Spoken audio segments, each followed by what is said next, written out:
আমরা যখন ঘুরে আসলাম বলছো আরে বাসা ভাই বাদ দেন তো কাজের কথা, আজকে আমি অন্য মুডে আছি।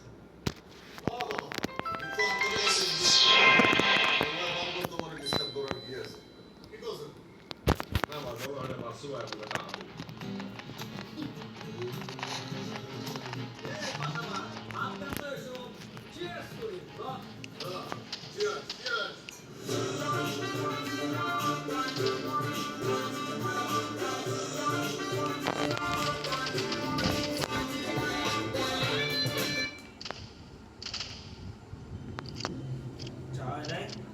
মুভি দেখতেছেন?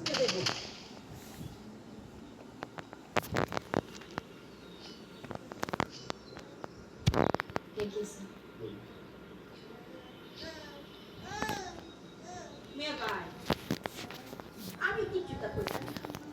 বই হিসাবে আমার কাছে যদি পঁচিশটা রাখতে চাই আর যদি মন না চায় লাগতো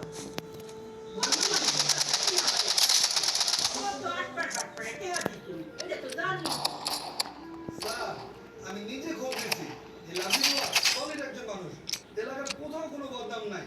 এতদিন যেমন মানুষের বাসায় কাজ করে কিন্তু কোথাও এক টাকা চুরির রেকর্ড নাই। আর চরিত্র পুরাই আপনার মতো। একটু ঝামেলা আছে, ঝামেলা নেই, ভালো।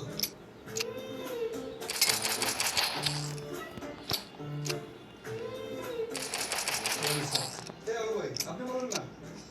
মাসু ভাই, আমি বলছিলাম কি লাভলি আমার খুব ভালো রান্না করে, কত আর খুব পরিষ্কার করে রাখ। আমরা তাহলে বিশেষ করে টাকা দিতে পারি। এখন সে যদি আমরা টাকা মাইনে খায় তাহলে তার কপাল সে নিজেই পড়াই। হাও ভাই, তুমি তো এই বিষয়ে কোনো কথাই বলবো না।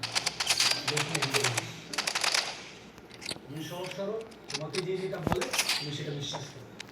তা অবশ্য আপনি সঠিক করতে পারছেন। আসলে ওই কি লাভলি আমার জন্য মাইয়া খোঁজ দিয়ে আছে, সেই কারণে উনি আমার অনুরোধ করছে আপনাকে বলার জন্য। দেখেন আপা, এখানে আমি একটা ভ্যাকেশন মোডে আছি, এখন কাজে কোনো আলাপ করতে চাই না। ঢাকায় গিয়ে চিন্তা ভাবনা করে আমি আপনাদের সামনে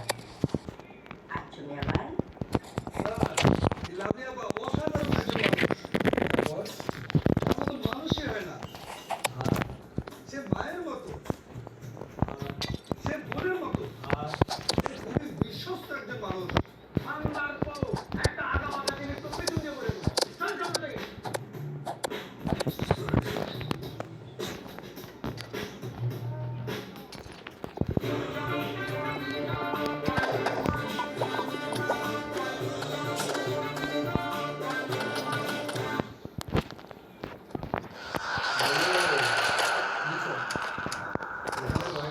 সাথে এসে তো হয়ে গেল। কোনো ব্যবস্থা আছে নাকি? না স্যার, এখানে কোনো ব্যবস্থা নাই, যা আছে সব ঢাকায়।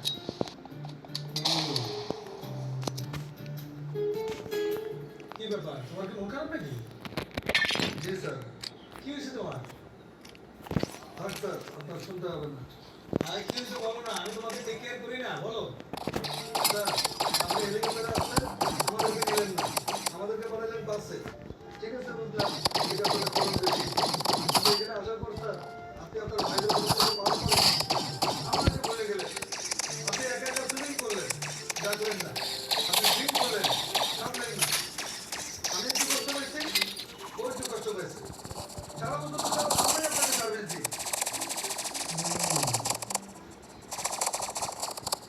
আচ্ছা, তাহলে আমি এখন কি করলে তোমাদের মন ভালো লাগবে বলো? বলো স্যার, বলো। আমরা আরেকদিন হেলিকপ্টারে করে এখানে আসবো। বাহ, তারপর? স্যার, আপনি যে প্রেসিডেন্সিয়াল ভেলে আছেন সেখানে থাকবো। আর সুইমিং পুলে পা ডুবায় 4 প্যাক ড্রিঙ্ক করবো স্যার।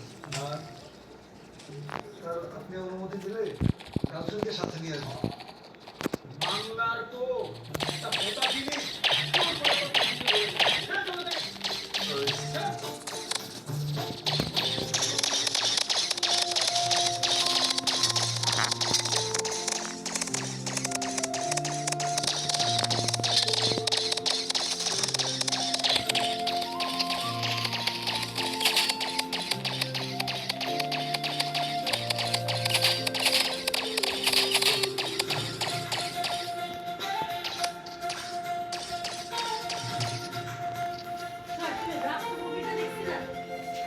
কি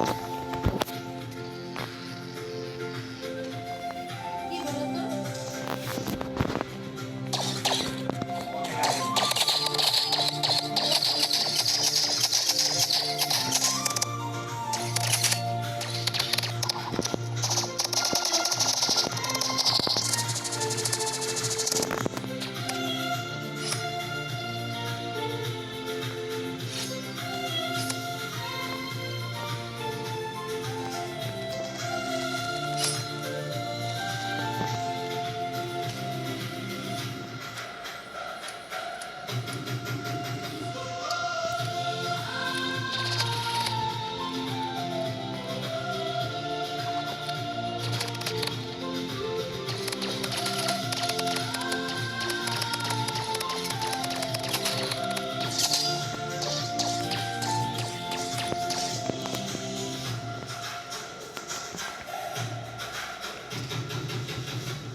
আমি ভিতরে কন্ট্রোল দিছিল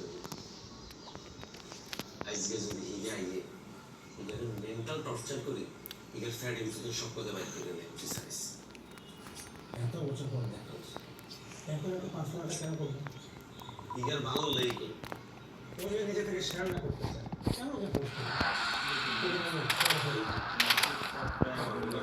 ভালোই আছে ওদের মনে মনে খেলে আমার চিন্তা খেলে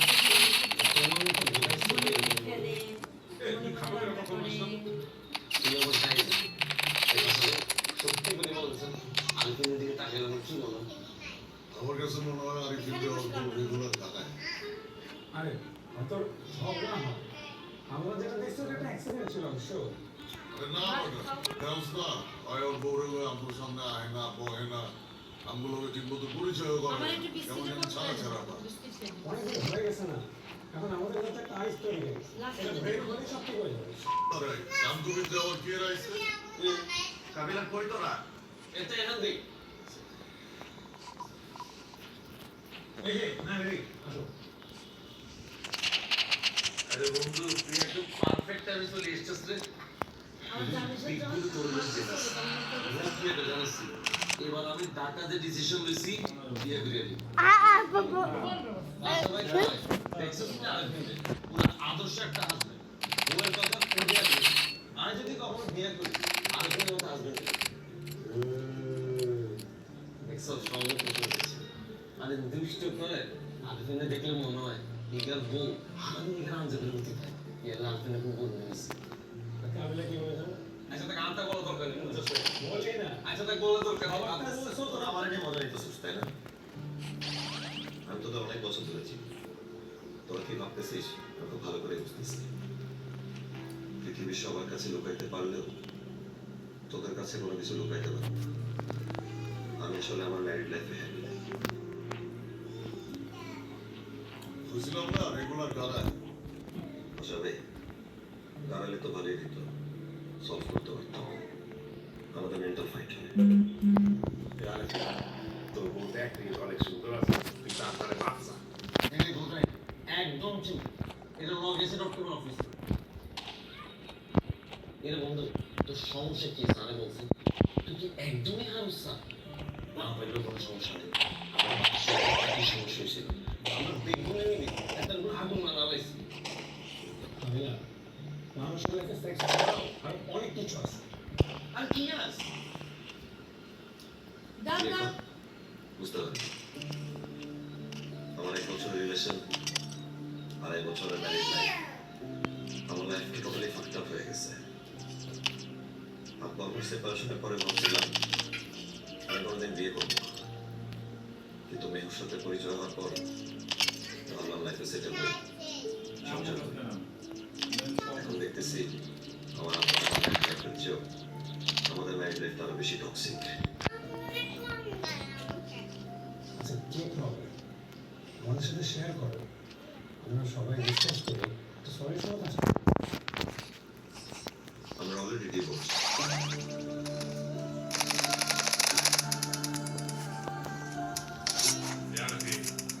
কাজ করো বলছি এরকম সুন্দরী বউ তুই খুঁজে পাবা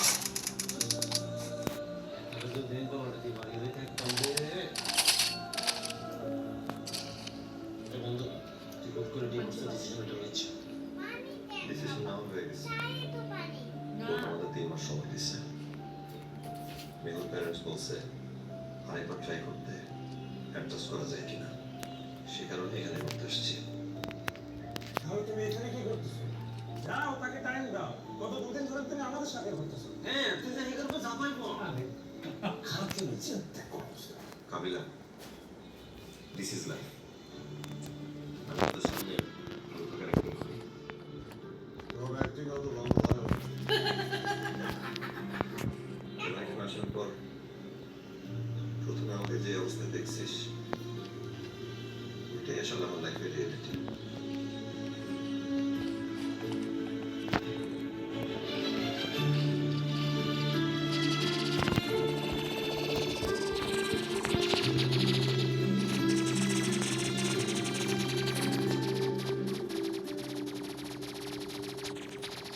ভাইয়া, আপনারা কেউ কিছু বলতে চাইলে বলতে পারেন। আমি আপনাদের সম্পর্কে জানি, আর আমি এটাও বুঝি